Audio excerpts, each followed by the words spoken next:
2023, Bola TINUBU, and the Cost of Political Miscalculation. By Sanusi Mohammed. The godfather of Lagos politics, Asiwaju Bola Ahmed TINUBU, in 2015 led the Southwest into an alliance with the North to birth the All Progressive Alliance, APC. His decision, evidently, was informed by the expectation that the two geopolitical regions will share power, invariably to the exclusion of the Eastern Bloc. And ultimately that he, or the Southwest, will take power by the time the North completes 2 terms in 2023. But it has proved to be a miscalculation. Certainly, power play is about conspiracies and alliances. TINUBU is well within his right to do what he thought would best advance his political interest, and that of his region. However, in backing President Muhammadu Buhari, he cut his nose to spite his face. It may not have seemed obvious to many, but once Buhari took power in 2015, TINUBU's political career was in jeopardy. To navigate the presidency without bruises, the best TINUBU could have done was to retire from active politics and assume the role of an elder statesman. He did not, he stayed on, wanting to be president and pushing hard to remain at the center of political discourse. But power is jealous, and if there is any holder of the highest office in the land who would tolerate a co-president, it is not Buhari. Things are beginning to unravel, fast. Without TINUBU, and by extension the Southwest, Buhari could not have been president today. This is one fact that president's men who now dominate the political space and brook no opposition will hate to admit, but it remains true, regardless. But being essentially Buhari's kingmaker, it was political naivety to decide to hang around in the expectation that he would share power. The old Machiavellian advice is that the prince must first destroy the one who made him king. Reason. Because he could decide tomorrow to make another king.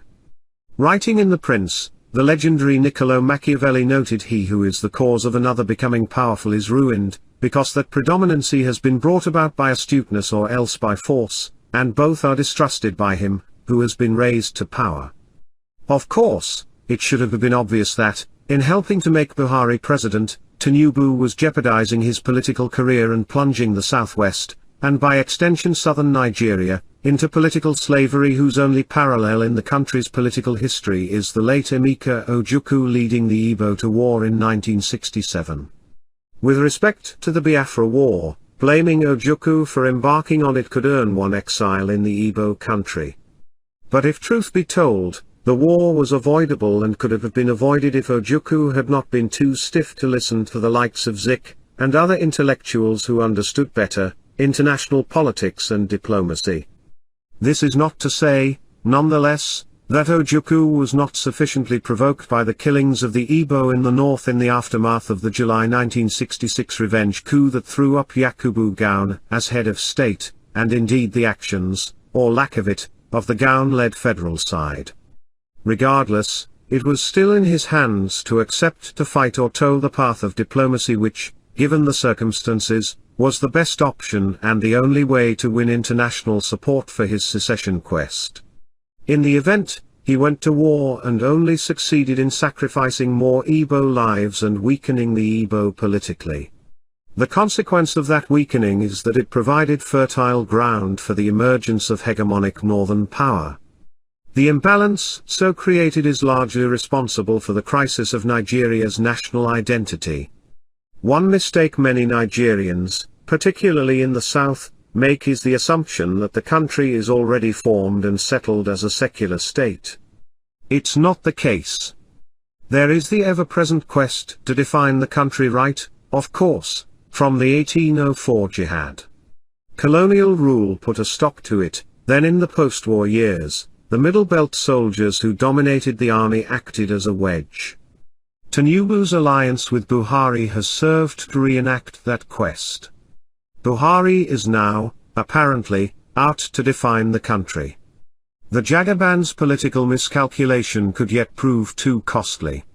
The old generals who, I reckon, understand this are already raising the alarm. But of course, the horde of naive, ignorant online crowd of crumb eaters are blurring the resistance line. As it concerns the 2023 presidency, it should be clear to anyone with a functioning brain that President Buhari's North has no intention of relinquishing power to the Southwest or any zone for that matter. What many may not have realized, however, is that for the next 3 decades at least, if ever, and should Nigeria remain one, power will not leave the North. But in projecting, one must always leave space for the law of unintended consequences and the God factor. But given Buhari's antecedents, was there any grounds for the Southwest, particularly, to have given him benefit of the doubt in 2015? Absolutely none in my reckoning. However, it would appear that emotion rather than sound political calculation informed their support for Buhari in 2015. It was, perhaps, more to spite the East than love for Buhari. I had been amazed when, in the heat of the moment in 2015, before the election, the news editor of my then media platform branded a fellow reporter who didn't buy into the Buhari presidential project a bloody bastard who is following the Igbo people to betray Yoruba by supporting Jonathan. In the lead up to the 2019 polls, I had on several occasions engaged my landlord, a backer of Buhari's second-term project who loves to discuss politics with me, on who between Atiku Abubakar and the president would make a better leader. My insistence was, of course, that Atiku would.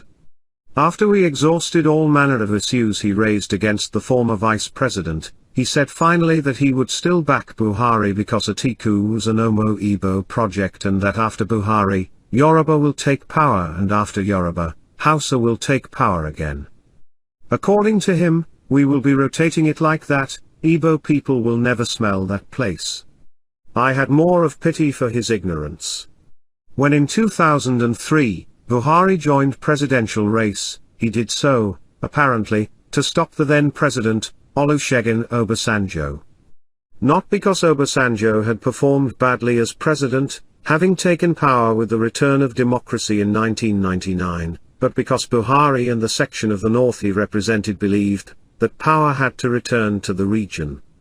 In settling for Obasanjo in 1998-99, the intention of the northern military class was for him to do 4 years as compensation for MKO Abiola. The Yoruba had become uncontrollably agitated, and hand power back to the north. But not long after Obasanjo took power, it became clear that he was never going to leave it for anybody. This realization led to agitations, criticisms of the Obasanjo government was swift in the north, the climax of which was the Sharia crisis of 2000. To take power, however, the anti-Obasanjo forces in the north knew that ultimately, it was about going to challenge him at the polls. Buhari emerged as the arrowhead of that challenge. And through speeches and actions that appealed to regional sentiments, he built a cult following that saw him win elections convincingly in the north right from 2003. Until 2014-15, Buhari was a regional hero, who believed he could become president by winning elections in the north and never thought seriously about campaigning in the south. However, in 2014-15, the TINUBU-led Southwest gave him an undeserved national platform, and through heavy media propaganda, dressed him in the robe of a born-again Democrat. But old habits die hard. Once in power, Buhari did not hesitate to take off the borrowed garb of a nationalist and Democrat to put on his original robe of sectionalism. Right from his first set of appointments, he made clear his intentions. And as it stands, he has completely consolidated power in the hands of the North. Buhari is an ideologue. Usually ideologues are very resolute and persistent people.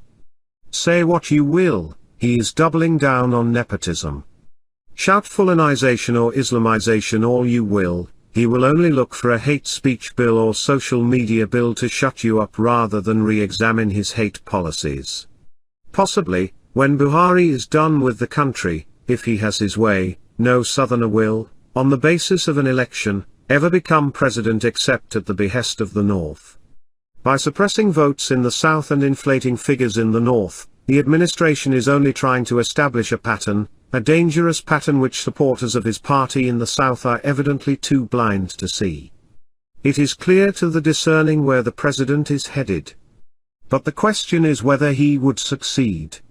I had pointed out elsewhere that the project would fail, ultimately, because Nigerians are too many to be subjugated. It would seem, from the actions of those controlling the levers of power, that there is an attempt to precipitate a national crisis with a view to using force to take over the country. But, of course, this is a country of 200 million people. The advantage those who have a legitimate right to bear arms are enjoying at the moment would be lost if there is a total breakdown of law and order. And the country would break into fractions controlled by warlords, such that it would take a miracle to have it again as one stable country for anyone to control. By Sanusi Mohammed.